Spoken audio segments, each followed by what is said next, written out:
Imagine que estou resfriado. Não posso imaginar um tópico melhor para fazer um vídeo sobre vírus. E eu não queria torná-lo tão pesado. Um vírus ou vários vírus. Na minha opinião, os vírus são, de alguma forma, a coisa mais fascinante em toda a biologia, porque eles obscurecem a fronteira entre o que é um objeto inanimado e o que é vida. O que é vida? Olhemos para nós mesmos ou para a vida como algo que você identifica quando a vê. Você vê algo que nasce, cresce e está em constante mutação ou evolução. Talvez se mova por aí, talvez isso não aconteça, mas ele está metabolizando coisas em torno de si, reproduz-se e em seguida morre. Você diz, isso provavelmente é vida. Nesse contexto, podemos incluir a maioria das coisas que vemos, ou mesmo nós. Podemos nos incluir nessa categoria. Temos as bactérias, temos as plantas. Eu estou maltratando o sistema de taxonomia aqui, mas tendemos a reconhecer a vida quando a vemos.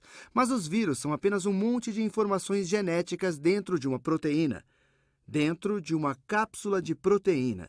Deixa eu desenhar aqui. Uma informação genética pode vir em qualquer forma. Pode ser um RNA, pode ser um DNA, pode ser uma cadeia simples de RNA, uma cadeia dupla de RNA. Às vezes, para a cadeia simples, eles vão escrever SS em frente do nome do vírus. Se estamos falando sobre uma cadeia dupla de DNA, vão colocar um DS em frente do nome. Mas a ideia geral é que todos os vírus podem vir em todas essas formas e trazem informações genéticas em algumas cadeias de ácidos nucleicos, tanto cadeias simples ou duplas de RNA ou simples ou duplas de DNA, e elas estão contidas dentro de algum tipo de estrutura proteica chamada capsídeo. É o tipo de desenho clássico, é um tipo de icosaedro parecido com isso aqui. Deixa eu ver se consigo fazer justiça a ele. É mais ou menos isso. Nem todos os vírus têm que ter exatamente essa aparência. Há milhares de tipos de vírus. Estamos apenas abordando esse tópico superficialmente e ainda tentando entender quais os que estão lá fora e todas as maneiras diferentes por meio das quais eles podem se replicar. Mas falaremos mais sobre isso no futuro. Eu suspeito fortemente de que quase todas as formas possíveis de reprodução devam existir de alguma forma no mundo dos vírus, mas eles são apenas estas proteínas capsídicas compostas de um monte de pequenas proteínas juntas, e todas elas têm algum material genético, que pode ser DNA ou pode ser RNA. Por isso eu vou desenhar o material genético aqui. A proteína não é sempre transparente, mas se fosse, você poderia ver alguns materiais genéticos lá dentro. Então a questão é, isto é vida? Me parece bastante inanimado. Isso não cresce, não metaboliza coisas. Essa coisa, abandonada aos seus próprios recursos, vai apenas ficar lá parada, paradinha, como um livro sobre a mesa. Apenas parada. Não vai mudar nada. Mas o que acontece é que o debate surge. Você pode dizer, professor, quando você o define assim, apenas se parece com um monte de moléculas juntas. Isso não é vida. Mas o vírus começa a aparecer como vida quando ele entra em contato com as coisas que nós normalmente consideramos vida. O que os vírus fazem? O exemplo clássico é um vírus que irá se juntar a uma célula. Então, eu vou desenhar essa coisa um pouquinho menor. Vamos dizer que este é o meu vírus. Eu vou desenhá-lo como um pequeno hexágono. E o que ele faz? Ele vai se juntar a uma célula, e poderia ser qualquer tipo de célula, uma célula de bactéria, uma célula vegetal ou uma célula humana. Vou desenhar a célula aqui. As células são, geralmente, muito maiores do que os vírus. No caso de células com membranas permeáveis, ele descobre alguma forma para penetrá-las. Às vezes ele pode só se fundir. Eu não quero complicar o tópico, mas alguns vírus têm as suas próprias pequenas membranas, e vamos falar sobre isso num segundo, sobre como um vírus obtém suas membranas. Um vírus pode ter sua própria membrana, como esta, que fica em torno de seu capsídeo. E em seguida, essas membranas vão se fundir. E aí o vírus poderá entrar na célula. Mas este é um dos métodos. Há outros métodos, e eles são raramente os mesmos. Mas digamos que outro método seria o vírus convencer, com base em alguns receptores de proteína nele, ou nas células. E, obviamente, eles têm que ser um tipo de cavalo de Troia. A célula não quer o vírus. Então, o vírus tem que convencer a célula de que não é uma partícula externa. Podemos fazer vários vídeos sobre o funcionamento dos vírus. Este é um campo de pesquisa contínuo. Às vezes, pode ser um vírus que será consumido pela célula. Talvez a célula pense que é algo que ela precisa consumir. Assim, dessa forma, a célula engloba o vírus. E estas partes irão eventualmente se fundir. E em seguida o vírus entra na célula. Isso é chamado de endocitose. Eu vou falar sobre isso. A célula o absorve em seu citoplasma. Isso não acontece apenas com o vírus, mas esse é um mecanismo de entrada. Há casos onde a célula tem uma superfície muito espessa. Por exemplo, no caso das bactérias. Eu vou desenhar aqui numa cor melhor. Espera aí. Vamos desenhar direitinho. Vamos dizer que se trata de uma bactéria aqui. E ela tem uma superfície espessa. Nem mesmo os vírus entram na célula. Eles apenas saem da célula dessa forma. Não estou desenhando em escala, hein? Eles injetam seu material genético. Há, obviamente, uma enorme variedade de modos pelas quais os vírus penetram nas células, mas isso não vem ao caso. O interessante é que eles entram na célula e, depois de entrarem na célula, eles liberam seu material genético. O seu material genético fica flutuando dentro dela. Se o material genético for um RNA, e eu digo que existem quase todas as formas diferentes possíveis de mecanismos na natureza. Nós apenas ainda não as descobrimos. Mas aqueles vírus que nós já descobrimos fazem isso de todas as formas possíveis. Se eles têm RNA, este pode imediatamente começar a ser usado. Nós vamos dizer que isto aqui é o núcleo da célula, tá? E, sendo o núcleo da célula, normalmente possui o DNA desta forma. Talvez eu vá fazer o DNA em outra cor, mas o DNA normalmente é transcrito pelo RNA. Na célula, que é uma célula normal, o RNA sai do núcleo, vai para os ribossomos e você tem o conjunto do RNA com o RNAT, ou RNA transportador. O RNA codifica diferentes proteínas, e eu falo sobre isso em outro vídeo. Essas proteínas são formadas e vão formar as diferentes estruturas em uma célula. Mas o que um vírus faz é entrar neste processo aqui. Entrando neste mecanismo, o RNA do vírus vai fazer o que o RNA da célula teria feito. E ele começa a codificar suas próprias proteínas. Obviamente, este RNA não irá codificar as mesmas coisas lá. As primeiras proteínas são codificadas para, às vezes, começarem a matar o DNA e o RNA que poderiam competir com ele. O vírus codifica suas próprias proteínas, e essas proteínas vão formar mais agentes virais. Essas proteínas começam a gerar mais e mais partículas virais. Ao mesmo tempo, este RNA está se replicando. Ele usa os mecanismos da célula, deixando-a à sua sorte, e o vírus fica apenas parado lá. Mas após sua entrada na célula, ele pode usar todas as estruturas dela para se replicar. E é surpreendente a bioquímica do vírus. Estas moléculas de RNA vão parar nestes capsídeos. E uma vez que haja uma quantidade suficiente de RNA e a célula tiver todos os seus recursos destruídos, estes novos vírus individuais, que se replicaram usando todos os mecanismos da célula, vão encontrar alguma maneira para sair da célula. A maioria, e eu não quero dizer todos, porque nós ainda nem mesmo descobrimos todos os tipos de vírus que existem, mas em sua maioria, quando há uma quantidade suficiente deles, eles vão liberar proteínas. Ou vão sintetizar proteínas, porque eles não produzem suas próprias, o que faz com que a célula morra ou com que sua membrana se dissolva. A membrana se dissolve, aí a célula se fragmenta, A fragmentação significa que a membrana da célula desaparece e todos esses vírus podem emergir por si próprios. Eu falei antes que há alguns deles que têm sua própria membrana. Como eles conseguiram ter membranas bilipídicas? Alguns deles, na verdade, uma vez que tenham se replicado na célula, nem sempre saem matando a célula. Eles não têm como fragmentá-las. Tudo o que estou falando são formas específicas de como um vírus pode funcionar. Mas os vírus exploram diferentes formas. Eles fazem quase todo tipo de combinações diferentes para replicar e decodificar as proteínas e escapar das células.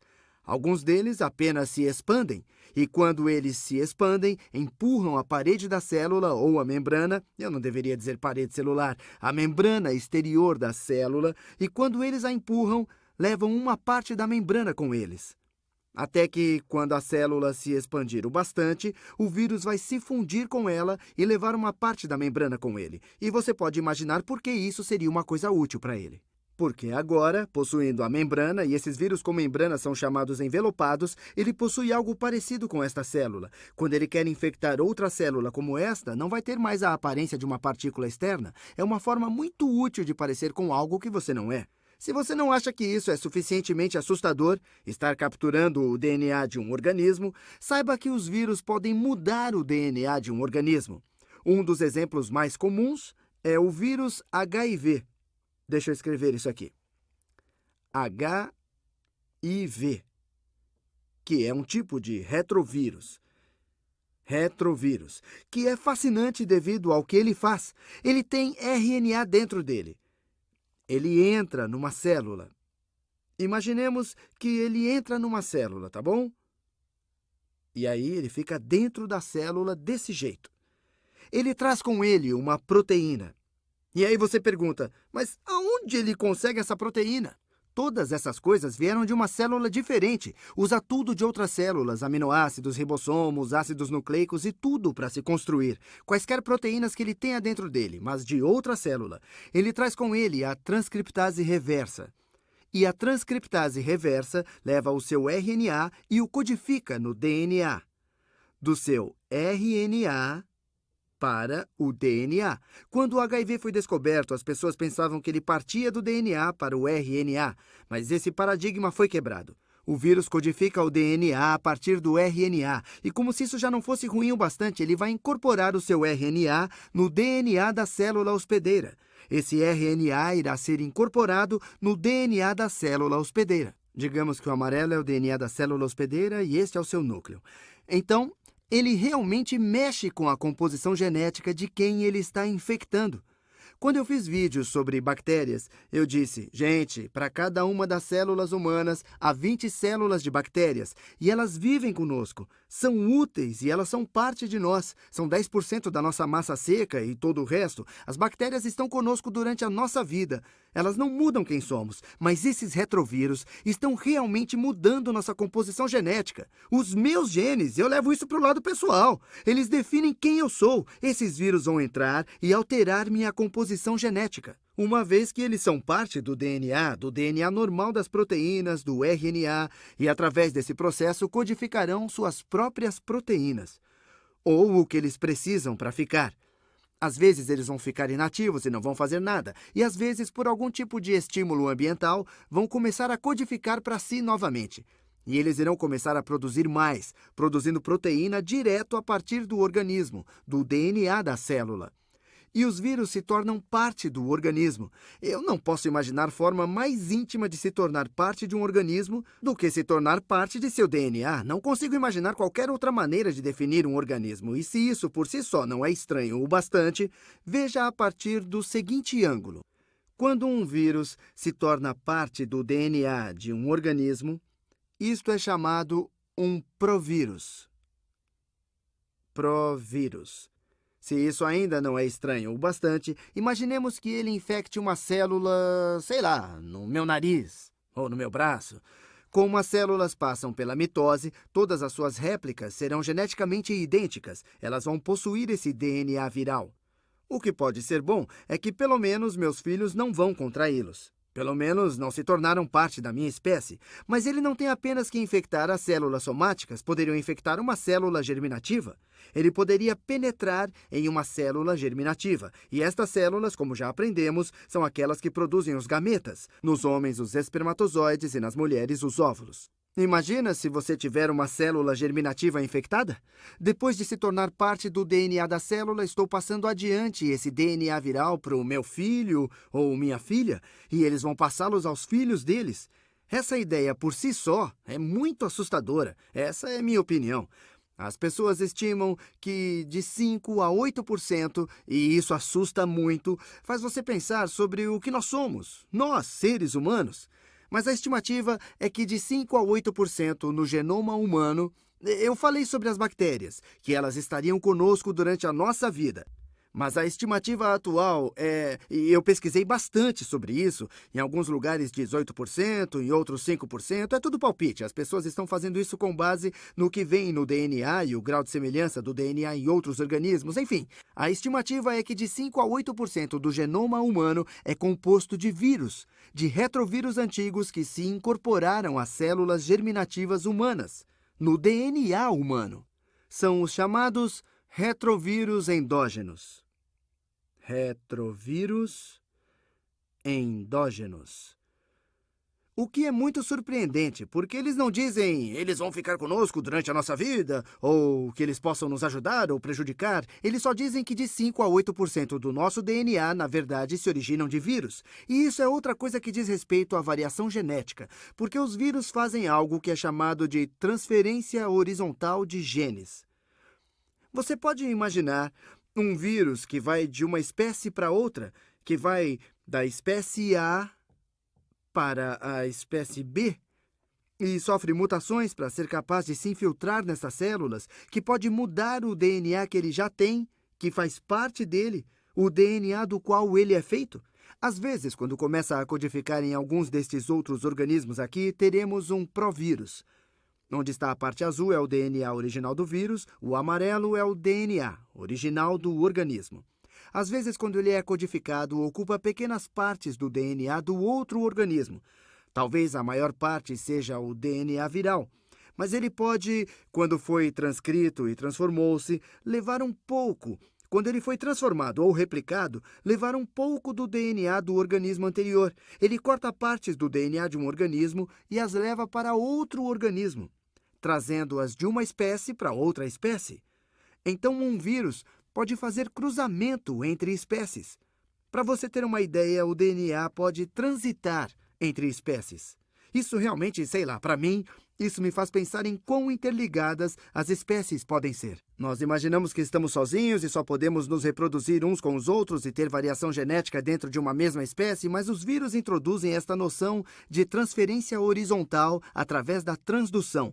Transdução horizontal é apenas a ideia do vírus dizendo: olha, quando eu me replico, eu posso obter um pouco do organismo que eu estou parasitando. Eu talvez possa levar um pouco do seu DNA comigo e infectar o DNA no próximo organismo. Então, nós temos esse DNA transitando de organismo para organismo. Ele unifica todas as formas de vida compostas de DNA, que é toda a vida que conhecemos no planeta.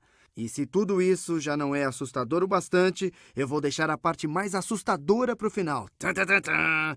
Nós poderíamos falar sobre as diferentes classes de vírus, mas você está familiarizado com parte da terminologia. Há vírus que atacam bactérias, e eles muitas vezes fazem isso. Nós os estudamos porque isto é uma boa alternativa aos antibióticos. Os vírus que atacam as bactérias são chamados bacteriófagos. Mas às vezes a bactéria é muito pior para o vírus. Bacteriófagos. E eu já falei para você sobre como eles têm seu DNA. Como as bactérias têm paredes espessas, eles irão inserir o DNA dentro da bactéria. E quando se fala em DNA, a ideia é de um provírus. Quando um vírus se fragmenta, ele tem essa aparência. Isto é chamado de ciclo lítico. Isso é apenas um termo que é bom saber se for fazer uma prova de biologia. Quando o vírus se incorpora no DNA do organismo hospedeiro e fica inativo por algum tempo, isso é chamado de ciclo lisogênico. E normalmente é um provírus passando por um ciclo lisogênico nos eucariontes, nos organismos cuja célula tem uma membrana nuclear. Quando as pessoas falam sobre o ciclo lisogênico, estão falando sobre o DNA viral que está inativo no DNA das bactérias, ou o DNA do bacteriófago que está inativo. Mas só para você ter uma ideia do que isso, abre aspas, parece, fecha aspas, logo aqui eu tenho duas fotos da Wikipédia. Uma é do CDC, Centers for Disease Control and Prevention, ou Centros de Controle e Prevenção de Doenças. Esses pontinhos verdes que você vê bem aqui por toda a superfície, essa coisa grande aqui, este é um glóbulo branco. É parte do sistema imunológico do ser humano. É um glóbulo branco. Glóbulo branco.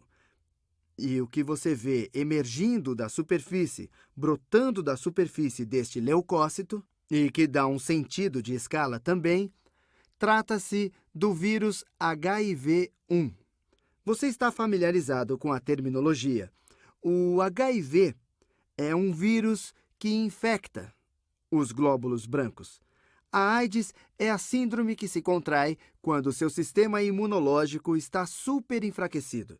E muitas pessoas padecem de infecções que as pessoas com um sistema imunológico normal não padecem. Isso é assustador. Essas coisas dentro desta célula enorme são os vírus usando o mecanismo dela para reproduzir seu DNA ou seu RNA e estes capsídeos de proteína.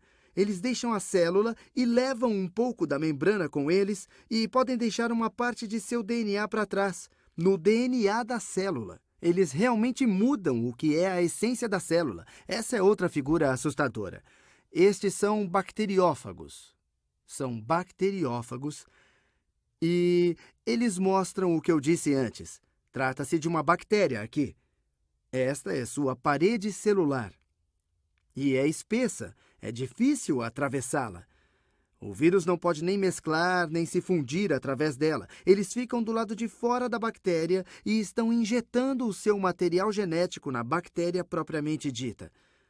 E você pode imaginar, apenas olhando o tamanho dessas coisas. Trata-se de uma célula, parece um planeta inteiro. Ou que fosse uma bactéria, estas coisas são muito menores, aproximadamente 1/100º de uma bactéria, e são muito menores do que 1/100º desta célula sobre a qual estamos falando, e são extremamente difíceis de filtrar e de se proteger delas, porque são partículas tão pequenas que você acha que são coisas exóticas que existem, coisas como HIV ou Ebola, que causam a síndrome respiratória aguda grave, mas elas também são coisas comuns. Eu disse no início desse vídeo que eu estava resfriado. Eu tenho um resfriado porque alguns vírus infectaram o tecido da minha passagem nasal. Eles estão provocando um corrimento nasal e outros sintomas, e os vírus também causam a catapora, causam o herpes simples, dores musculares. Eles estão por aí, por todos os lados. Eu quase posso garantir que você tem algum vírus com você enquanto fala. Eles estão em torno de você, mas é uma questão muito intrigante filosoficamente, porque eu comecei com a pergunta: o que consideramos seres vivos? E quando eu mostrei isso para você, vejam, eles são esta proteína com parte de uma molécula de ácido nucleico nele. E ele não está fazendo nada, ele não parece com a vida, não está se movendo por aí, não tem um metabolismo, não está comendo, não está se reproduzindo. Mas de repente, quando você pensa sobre o que ele faz com as células e como ele as usa para reproduzir, é parecido com o termo usado na área de negócios, de estratégia de ativos. Ele não precisa de todos os mecanismos porque ele pode usar o mecanismo de outras pessoas para se replicar. Você quer mesmo considerá-lo como uma forma inteligente de vida, porque ele não passa por todos os problemas que todas as outras formas de vida têm. Você se pergunta o que a vida é, ou mesmo o que somos. Somos nós estas coisas que possuem DNA, ou nós somos mecanismos de transporte para o DNA? E estas são as coisas mais importantes. As infecções virais são batalhas entre diferentes formas de DNA e RNA e outras formas similares. Enfim, eu não quero ficar filosofando, mas eu espero que isso dê uma boa ideia a você do que são os vírus e porque eles realmente são, para mim, os mais fascinantes pseudo-organismos de toda a biologia.